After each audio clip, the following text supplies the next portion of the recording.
আসসালামু আলাইকুম ভিউয়ার্স, সবাই কেমন আছেন? আশা করছি সবাই অনেক ভালো আছেন।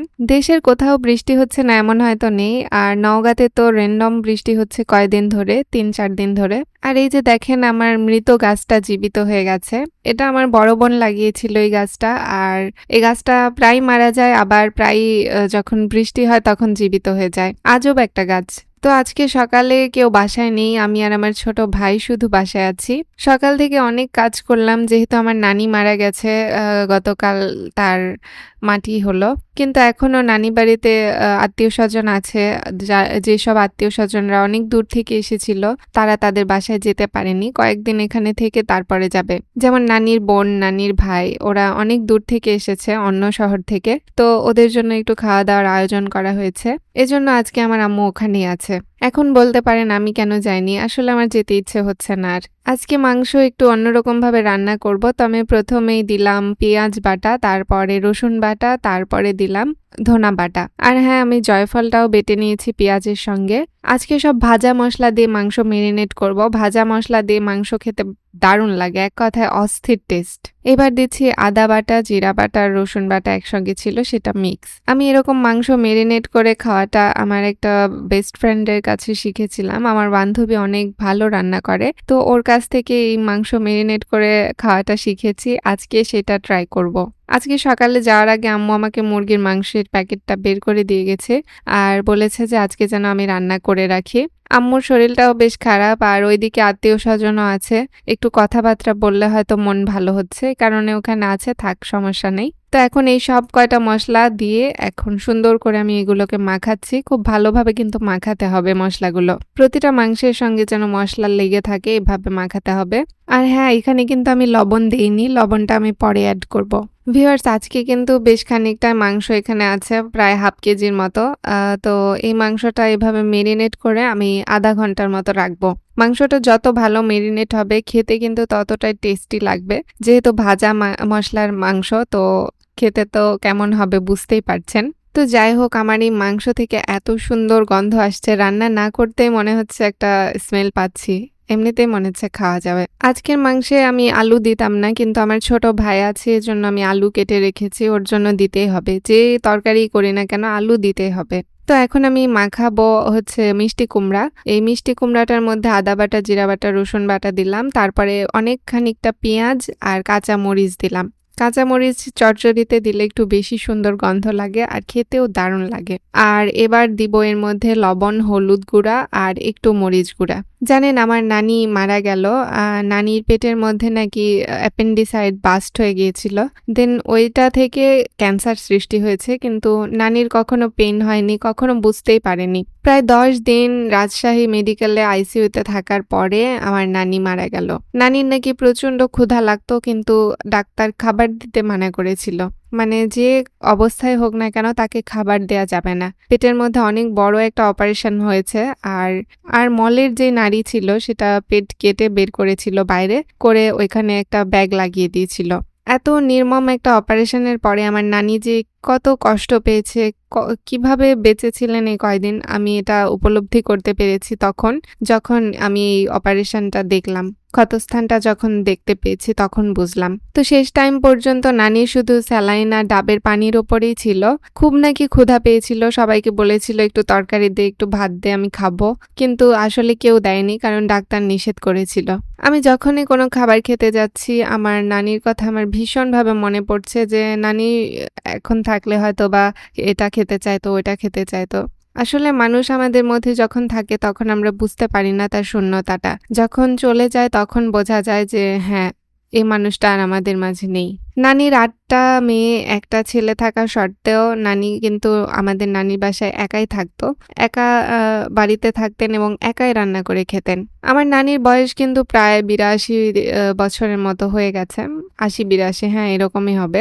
বয়স হিসেবে একদমই স্ট্রং ছিলেন তিনি, এবং মনের মধ্যে তার অনেক সাহস ছিলেন। এখন সেই মানুষটা কবরের মধ্যে শুয়ে আছে। সত্যি ভাবলেই আমার ভীষণ খারাপ লাগছে, ভীষণ। আপনারা সবাই একটু দোয়া করবেন বেশি বেশি। দোয়া না করতেও পারলেও ইন্না লিল্লাহটা পড়বেন। এটা পড়লেও তার আত্মার একটু হলেও শান্তি পাবে। তো ভিউয়ার্স, যে কথা বলতে বলতে আমি ইলিশ মাছটা কেটে নিলাম, আর ইলিশ মাছ দিয়ে আজকের এই মিষ্টি কুমড়াটা চচ্চড়ি করব। ইলিশ মাছগুলো অনেক সুস্বাদু ছিল। আর এই চচ্চড়িটা করলে এই মাছ দিয়ে আমি মনে করছি অনেক টেস্টি লাগবে। মিষ্টি কুমড়ার তরকারি এমনিতেই ভালো লাগে। আর এইরকম টেস্টি মাছ হলে তো আরো অনেক ভালো লাগবে। তো এটাও হাত দিয়েই মাখাচ্ছি কারণ হাত দিয়ে মাখানো তরকারিটা অনেক বেশি ভালো হয়। আমি কিন্তু এখানে তেল দেইনি। তেলটা আমি পানি দেওয়ার পরে দিব। মানে যখন রান্না চুলায় তুলে দিব তখন তেল দিব। এখন তেল দিলে হাতে লেগে যায়। এই কারণে আমি তেল দিলাম না। এই তরকারি থেকেও মাশাআল্লাহ অনেক সুন্দর গন্ধ আসছে। মনে হয় তরকারিটা ভালো হবে। অবশ্য আমার তরকারি সবই ভালো হয়। এই যে তরকারির ফাইনাল লুক। আজকে চুলায় রান্না করব তো আমি চুলা ধরালাম। চুলা ধরানোটা আমার কাছে অনেক টাফ ছিল। এখন আমি চুলা ধরাতে পারি। যদি ভালো খড়ি থাকে তাহলে চুলা ধরানো একদমই ব্যাপার না। একদম ইজি ব্যাপার। আমাদের খড়িগুলো সব রোদে দিয়ে শুকানো একদম মচমচে খড়ি। এজন্য জাল ধরাতে একদমই প্রবলেম হয় না। কিছুক্ষণ পরপরই বৃষ্টি হচ্ছে আর এই আ সিঁড়ির ঘরে আমি রান্না করতে আসলাম। আমি জানি না এখন বৃষ্টি হলে আমার কি অবস্থা হবে। আল্লাহ করে যেন বৃষ্টি না হয় এটা আমি দোয়া করছি। তো আমি ১ম এই মিষ্টি কুমড়ার তরকারিটা দিলাম। মাশাআল্লাহ এই চচ্চড়িটা একদম তেল, তেল করে করেছি। এত সুন্দর হবে এই তরকারিটা আমি বলতেই মানে আমার মুখে পানি চলে আসছে। খুবই টেস্টি একটা গন্ধ আসছে তরকারিটা থেকে। মনের মতো তরকারি হবে আজকে।